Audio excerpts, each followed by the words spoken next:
The trust recession and the authority gap. Why authority infrastructure wins in this AI economy. I'm Sheryl Plouffe from Icon Maker. I presented this at Icon Maker Live last week, and I had so many people sending me private messages saying this was amazing. So I thought, what better way than to share it with you here on YouTube? So this is for established coaches, consultants, and service-based professionals who are navigating this new era of credibility. So we are not in a content recession. I think we all know that. There's lots and lots of content out there, but I think we are in a trust recession. And the reason why is because we are surrounded by synthetic video. We're surrounded by audio that is indistinguishable from reality. We are surrounded by deepfakes. We are also surrounded by AI voice cloning. So fabricated authority that's manufactured. People are manufacturing this stuff at scale because they have these tools at their disposal that allow them to do this at scale and in high volumes. I think it's also because we have synthetic testimonials. Social proof is rendered unreliable if we have no idea if it's even real. And paid is disguised as organic. So sponsored content that is masquerading as earned credibility. So there are a lot of reasons, least of which I think is politics. Politics is also leading, I think, contributing to this trust recession because we don't trust anyone anymore. So information is everywhere. That's been true for a long time, but credibility is still, it's very, very scarce. And so I think that when it comes to trust, behavior changes when trust declines. And so what does it mean? It results in a consequence of longer sales cycles. Buyers are going to be deliberating longer before committing to your offer, especially if you are selling high ticket, as we focus on here at Icon Maker. The sales cycle may be a little bit longer, and maybe you've noticed that. In fact, if you have, I'd like for you to comment below the video and let me know if you have experienced this too. You might have also heard, I need to think about it, right? That hesitation that replaces confidence in the decision-making process. When trust declines, maybe the behavior changes in regard to people ghosting you more, right? Prospects disappear rather than decline per se. Like they don't make a decision, they just ghost you altogether. Endless comparison shopping. So there's no clear signal of who to trust. So they just comparison shop over and over and over and over again. No, the bar for credibility keeps rising, so more proof is required. Now, I'm not against that. I think with case studies, testimonials, and proof, you should always have proof in your business. But as trust declines, there is just more need for more proof being required in order to move people to that next stage of your customer journey. So this is not necessarily price resistance. This is just about trust, right? The resistance is there because people just don't trust you, or in general, we're seeing a trust decline overall online because of the reasons that I mentioned before. So the gap that's costing you revenue is what we want to talk about here. This authority gap, okay? Your depth of expertise, of experience, of insight, of methodology, of philosophy, of proven results is what you know, right? The distance between your expertise and the market's perception of it is what we call the authority gap. What the market believes is key here, right?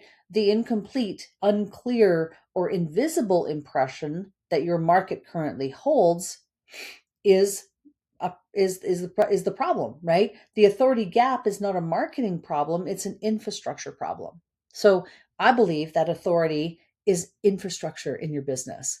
So the gap that's costing you revenue is that authority gap. Most of the coaches, consultants, service-based professionals that I talk to, if I press them and I say, tell me what your point of view is, share with me your methodology, share with me your thoughts, your point of view, your beliefs in your industry. Like, what do you believe to be true or needs changing in your industry? And I have found that most people can't answer that because they are too busy head down on their keyboard creating complex funnels to take a look at their own authority and say, oh, yeah, I need to have a point of view.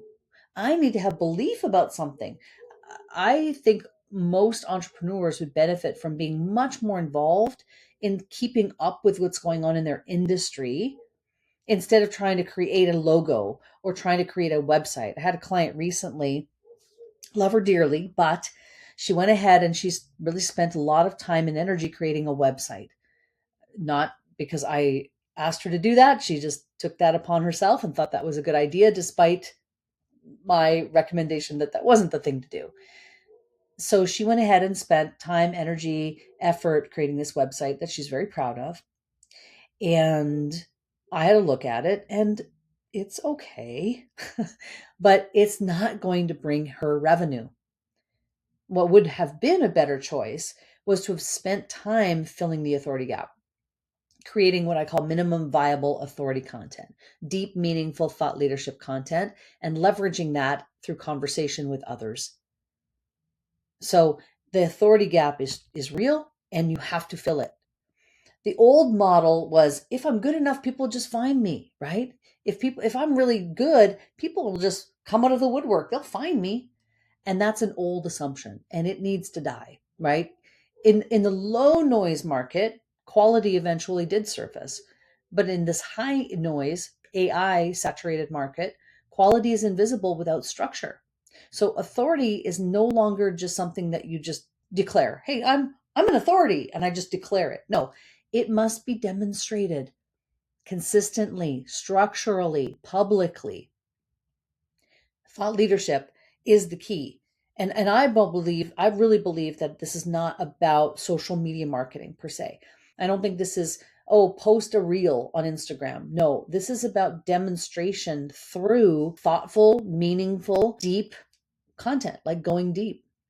So AI has changed the game, as we know. It has lowered the barrier to entry. Literally anyone now can produce super polished content, professional positioning, credible looking expertise, right? Everyone can do this now with the tools that are available.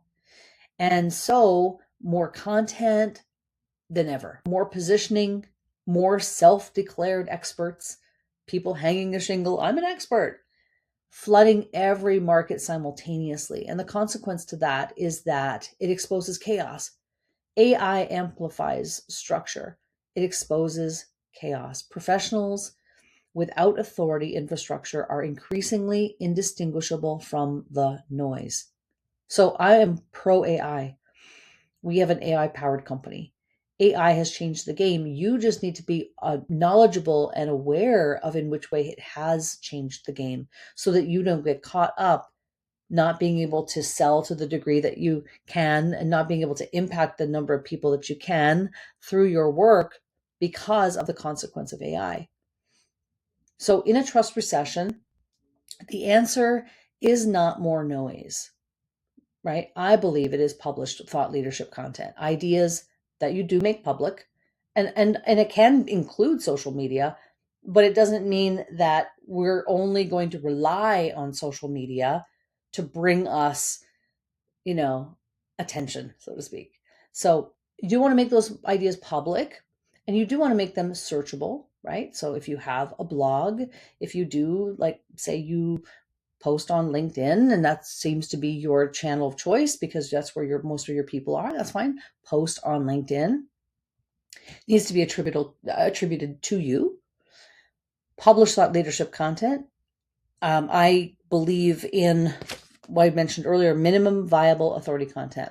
It's this idea that I will make another video about and link here to this one, where you can identify some core pieces that you should have in your arsenal of content and move away from the hamster wheel of reels and TikToks and dancing and all of that craziness. So in this trust recession, the response is about published thought leadership content. It is about intellectual property, not more noise, not trying to go viral.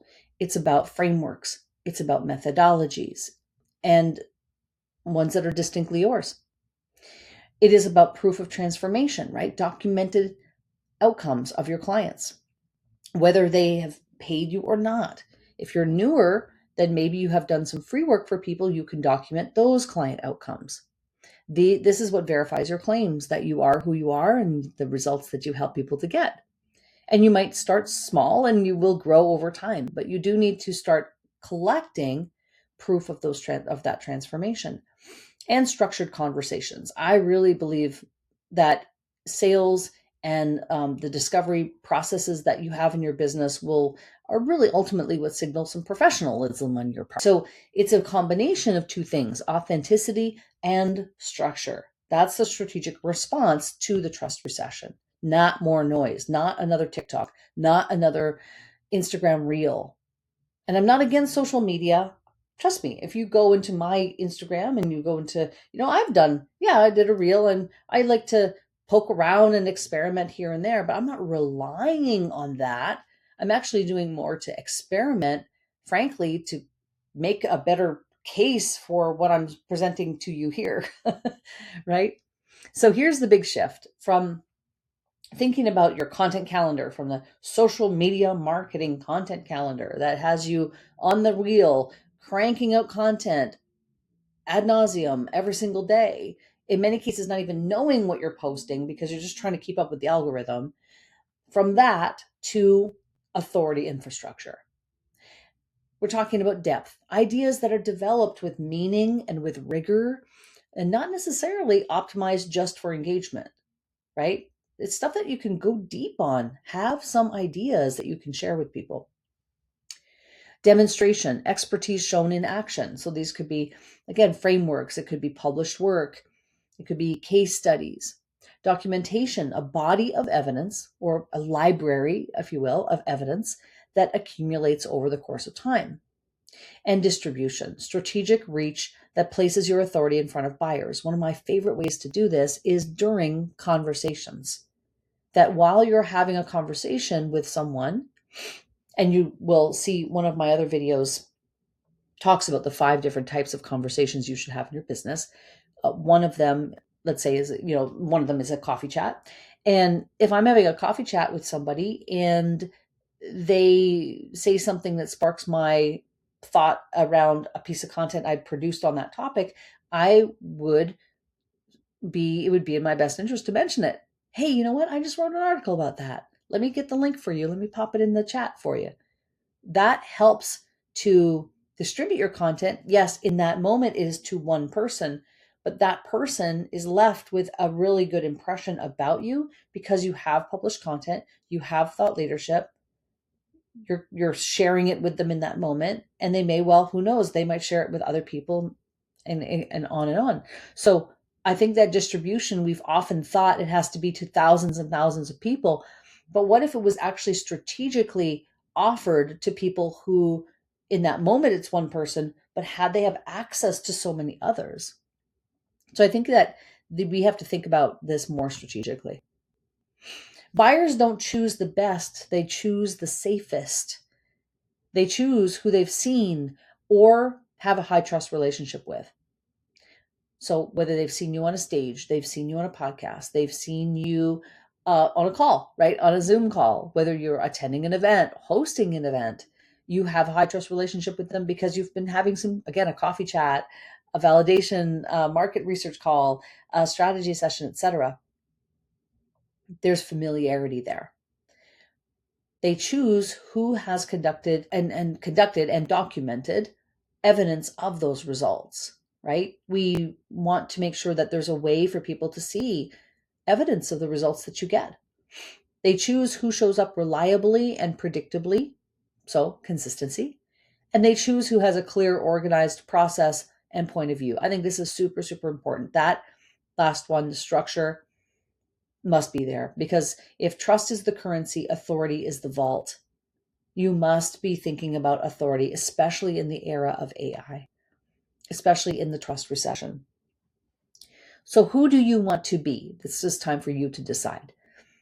Do you want to be just another voice who's producing hamster wheel content, competing on volume, trying to go viral, indistinguishable in a crowded market?